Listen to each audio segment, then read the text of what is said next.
Tesla publishes their first diversity report. Let's have a look. Hello everyone, Florian.heise here, and welcome to another episode of Heise Says. Grab your stein of coffee and let's have a look at this article from CNBC because it's discussing, well, Tesla's first ever diversity report. Now I guess, being current year, these are things that people think are important because diversity. There you go. So, Tesla publishes its first ever diversity report, revealing the leadership is 83% male and 59% white. Tesla published its first ever diversity report on Friday the 4th of December. In the report, Tesla touted a major minority US workforce, though employees in leadership roles at director level or higher were 83% men and 59% white. Moving forward, Tesla said it will recruit from historical black colleges and universities, that's a thing, okay, and conduct unconscious bias trainings for managers and recruiters. Oh boy. Now they did this in Australia. They did a similar test in Australia. What they did is, for civil servant jobs, they did an experiment where they removed all identifying features for the positions. What do you think happened? Well, it was discovered that there was a systematic bias against white men. So there you go. It was the opposite. Indigenous Australians and women were less likely to be offered these civil servant positions once identifying characteristics were removed. It's funny that, isn't it? Maybe that should be a prerequisite for all resumes, that your diversity tick box characteristics can't be provided. What do you think? Elon Musk's electric car and renewable energy company published its first ever diversity report late Friday. It said that Tesla has a minority US workforce overall, but 83% of employees in leadership roles are men and 59% are white. According to research by the Boston Consulting Group, companies with more diverse leadership teams report higher innovative revenue. We'll see. I'll look at that. I want to look at because the people make all these claims. It's all these claims, and has it actually ever been proven? And increasingly, publicly traded companies are required to disclose more information about the makeup of their workforce and to add people from diverse backgrounds to their boards. Tokenism. Complete and utter tokenism. This is really going to undermine all the hard work and effort of people who have aspired to these positions and are now, even if it's completely untrue, they're going to potentially be seen as a token appointment. And that's quite sad. That really is. Tesla's inaugural Diversity, Equity, and Inclusion Impact Report offers fewer details than diversity reports from major tech firms, including Google and Apple, which began publishing demographic information about their workforce back in 2014. However, because Tesla makes cars, software, and energy products, it is difficult to compare it to peers in tech or auto. Tesla did reveal some big picture analysis of their current US workforce, and here are some highlights. So, men at Tesla represent approximately 79% of the workforce, 83% in leadership, 75% of new hires, and 77% of promotions in 2020. Well, here's a dose of reality, everyone, and I'm going to have a shot of coffee with this one. Who's surprised by this? Anyone? You can't be. Because, well, to be brutally honest, men, in order to acquire a mate, need to be successful and work hard.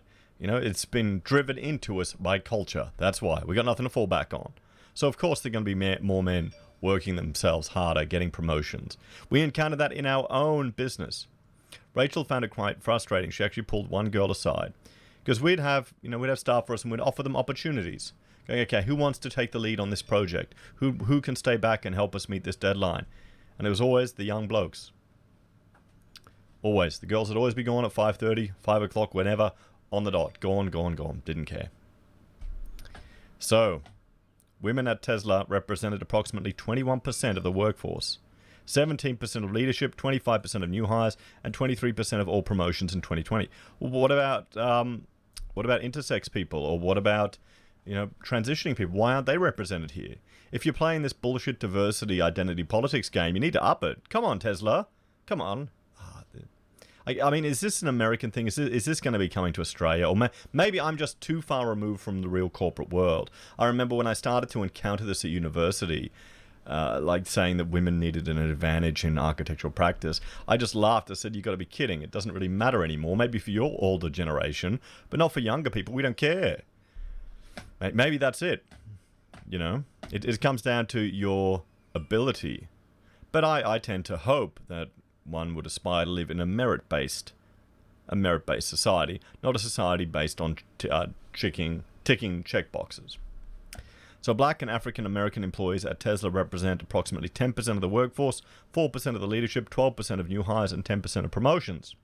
Asian employees represented approximately 21% of the workforce, 25% of the leadership, 20% of new hires, and 23% of promotions.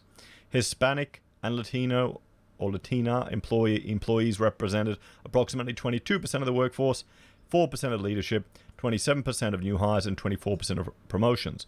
White employees represented approximately 34% of the workforce, 59% of the leadership, 32% of new hires, 35% of promotions in 2020. So, I mean, it seems like, so, you know, does this align with demographics, with population, or are they weighing it?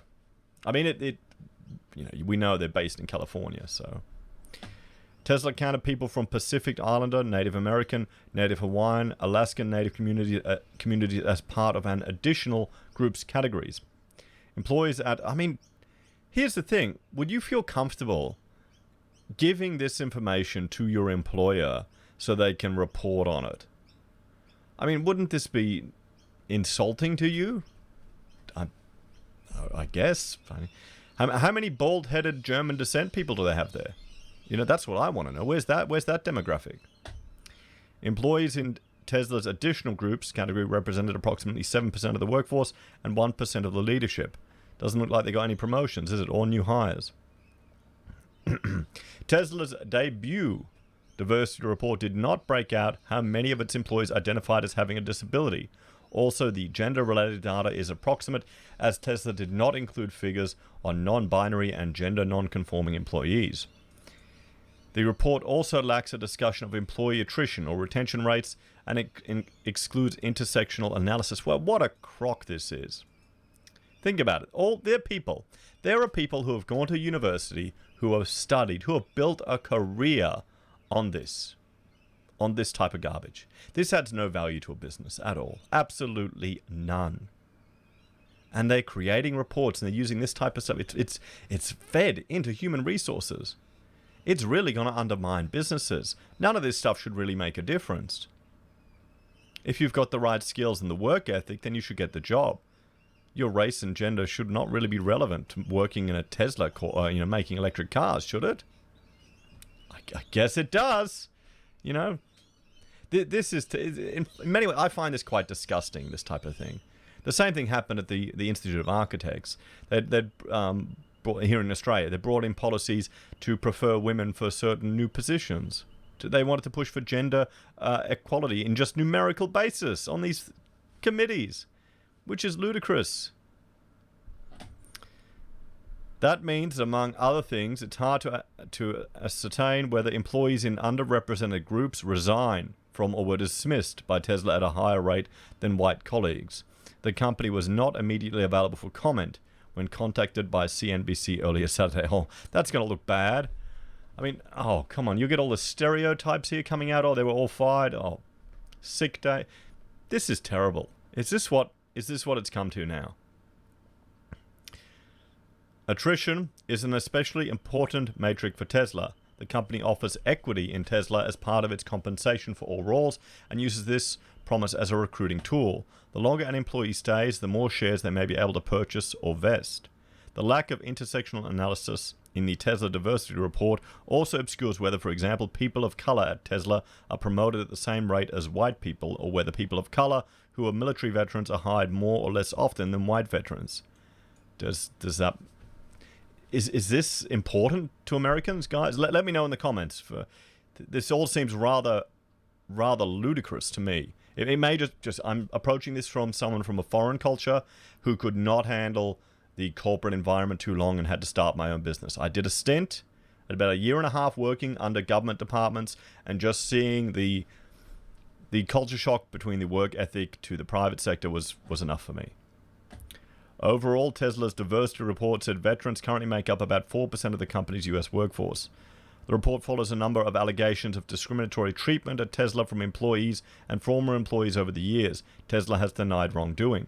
Finally, in its report, Tesla laid out plans for keeping its workforce at least as diverse as it is today, or making it more diverse and inclusive. Well, it will be divisive. Along with other initiatives, Tesla said it will recruit from historically black colleges and universities, offer an array of new apprenticeships, and conduct unconscious bias training for all people, managers, and recruiters in 2021.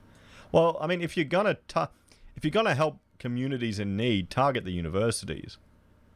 I don't know about the unconscientious bias training or unconscious bias training. That really sits the wrong way with me. It really does. So let's have a look. Now that Tesla's released that, let's look. Here on TradingView, we can see their share price is sitting at $599.04. Is it going to hit 600 again? I mean, there you go. The fundamentals, I think, don't matter. Oh, we can have a look here. Let's look at timeline. I think this is a new thing. The history of Tesla. Well, there you go.